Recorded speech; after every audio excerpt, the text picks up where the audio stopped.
Mga anak ni Cory at Ninoy, hindi matanggap ang isinawalat ng historiador na magkadugo pala ang kanilang mga magulang, katotohanang maaaring ipahabol ni Direk Daryl Yap sa panghuling pelikula sa trilogy na MAM. Matagal ng lihim ng pamilya Aquino, walang takot na isiniwalat ng isang historian. Magandang araw bayan, magandang araw Pilipinas. Panibagong araw na naman at meron na naman tayong pag-uusapan. Ngunit bago ang lahat, kung hindi ka pa nakakapag-subscribe sa aming channel, please do subscribe and hit the notification bell para mas maging updated ka sa mga newly released naming videos.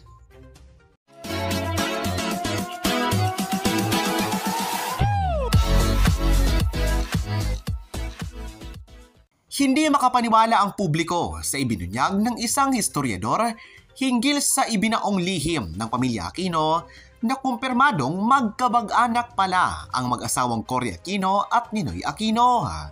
Ayon sa naturang historian, Aquino umano ang totoong middle name ni Ninoy. Taliwas sa isinapubliko niyang pangalan na Benigno S. Aquino Jr. Idinagdag ng naturang mananalaysay na ang S.A. niya ni Ninoy ay hindi nito middle name, bagkus second name lamang umano ito ng dating senador na ang ibig sabihin ay Simeon. Narito ang kabuuang paniniwala ng naturang historian na siyang labis na ikinagulat ng controversial film director Direk Daryl Yap. There's so much talk from people getting mad at historical revisionism. Let us start with the very basic and will set the foundational tone for everything else. Benigno Ninoy Simeon Aquino Jr. is actually Benigno Aquino Aquino. No, that is not a typo. Benigno Sr.'s great-grandfather, Don Hilario Aquino, was brother of Aurora's great-grandfather, Don Damaso Aquino. Aurora Aquino was already an Aquino before she married Benigno Aquino Sr.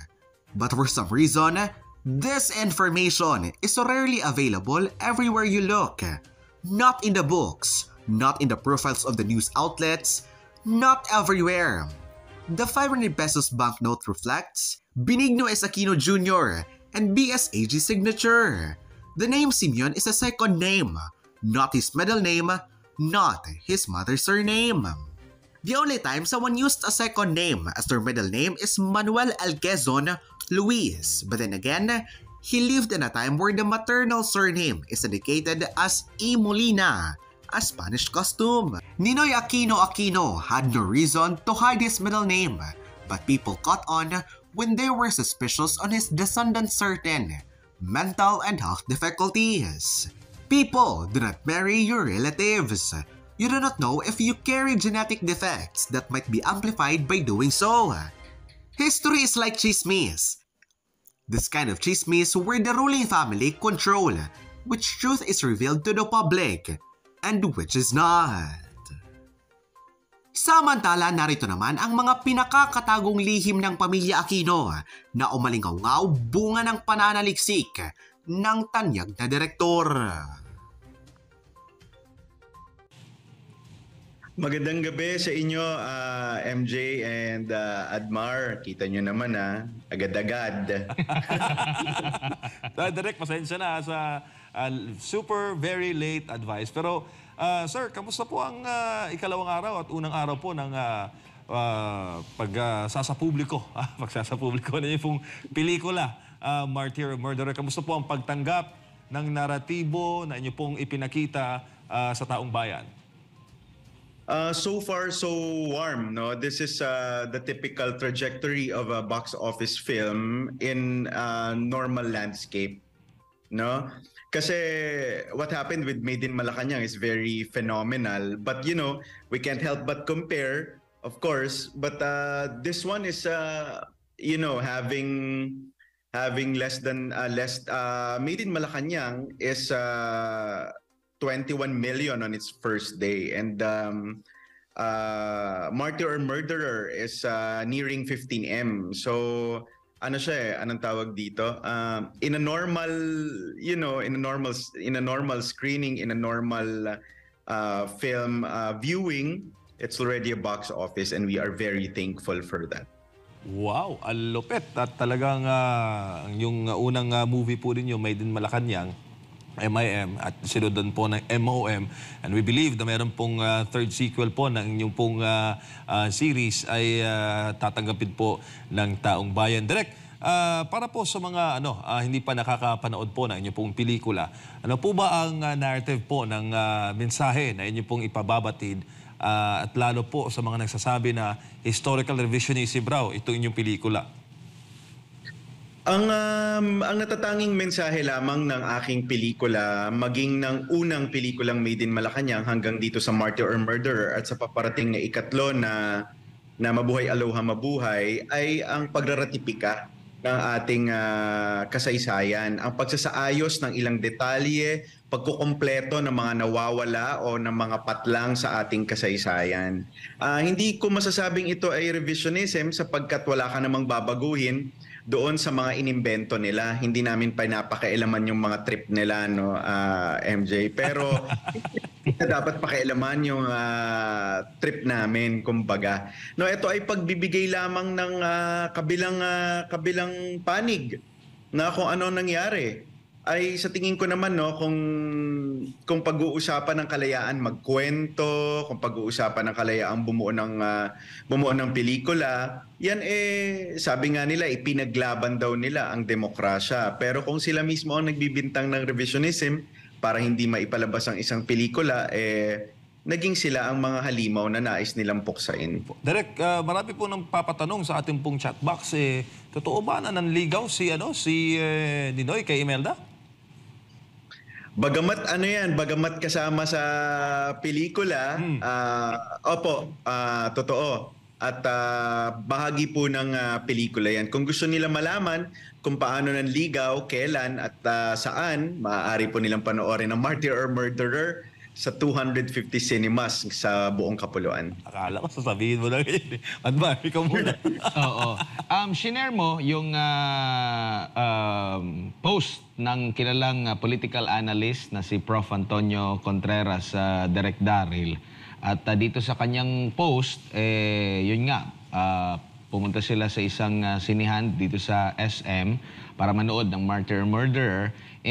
Nagpaplano din sila na panoorin itong Ako si Ninoy, pati rin itong si Oras de Peligro para sa kanyang column, no? Magkaroon ng analysis para maging pantay. Kaso, sinabihan siya na hindi na showing yung Ako si Ninoy, which is yun yung naunang ipinalabas. At the same time, sabi daw, nung nakausap niya, kinote niya, kakaunti lang daw yung nanood.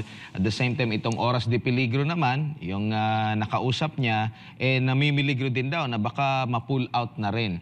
Ang tanong ko, ito ba ay siyempre mga Filipino movies din na ito, kumbaga tangkilikin ang sariling atin. Pero ikaw ba ay nakikisimpatya sa sinapit ng mga pelikulang ito rin? Parang sinabi mo, partner, nakikiramay ka ba? Hindi naman. Siyempre, kasi ipopromote natin yung mga... Kasi ngayon, unti-unting bumabalik ang... Sigla. Oo. Makikiramay ka ba? Nakikiramay. Ako, sa totoo lang, nung pumasok ako sa industriya, wala akong masamang tinapay sa kahit na sino, no. Pero ang mga direktor at artista kasi ng dalawang pelikulang yan, sa pinakamadali at pasensya na po sa sasabihin ko, no. Yung mga artista at direktor dyan, winawalang hiya kasi ako ng mga yan. Pag simulat sa Paul, kahit pa hindi naman ako bahagi ng kanilang pelikula, kahit pa wala akong kinalaman sa kahit ano na may kagagawan sa kanilang pelikula, madalas nilang banggitin ang aking pangalan at ang titulo ng aking pelikula.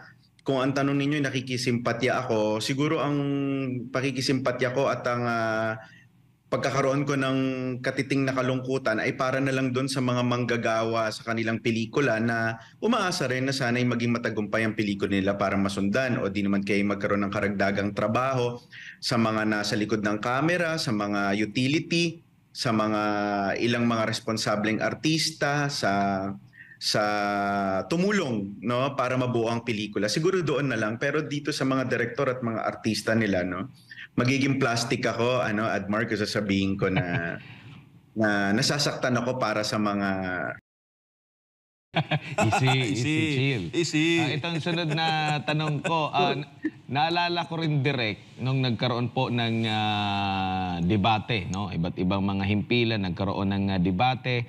Ang SMNI nagkaroon din ng debate. During that time, sa iba't ibang mga himpilan, naging absent, no? Ngayon, Pangulong Bongbong Marcos, VP Inday Sara, tapos dumalo dito sa forum debate. Meron pang the deep probe dito sa SMNI, si Pangulong Bongbong Marcos ngayon. Ang kapansin-pansin, during the times habang present yung lahat ng mga kumakandidato sa pagkapresidente, panay po na doon sa absent. Correct. Parang napopromote tuloy yung absent, imbis na i-promote yung sarili nila. Dito naman sa debate ng SMNI, focus kami dito sa kung sino yung dumalo, kung ano yung mga kakayahan nila. Parang kagaya din doon sa press conference ng mga pelikula rin na parang kumakalaban din sa inyo, na imbis na yung pelikula nila ang mas ma-promote ng husto, yung mga artista mas ma-promote, parang nag-promote din sila sa pelikula mo, sa direction ninyo. Hindi po ba kayo nagpapasalamat din at na-promote kayo? Ako, pinalaki akong may utang na loob, kaya naman hindi naman ako lubusang nalulungkot sa pagkawala ng kanilang pelikula sa ibang sinehan.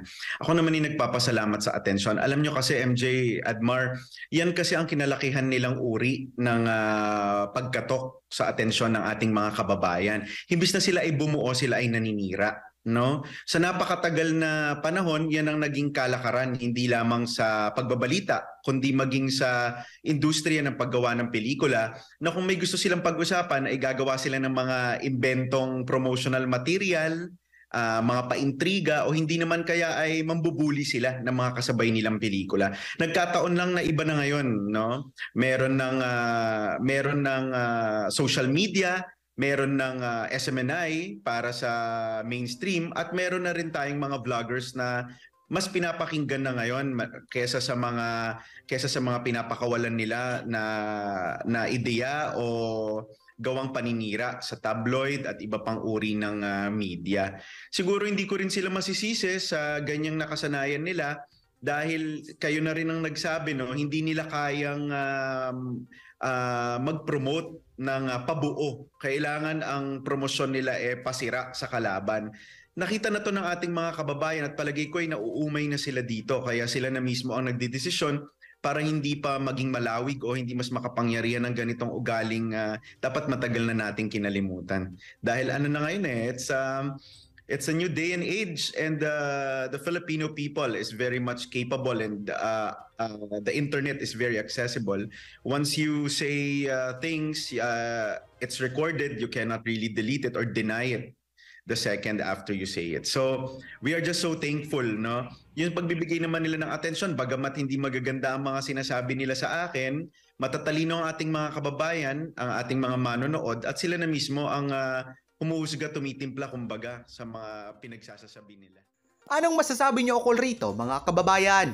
Just comment it down below sa comment section and give a massive thumbs up kung nagustuhan mo ang paksang ating tinalakay. At huwag kalilimutang mag-subscribe sa channel na ito. Maraming salamat sa inyong walang sawang panonood.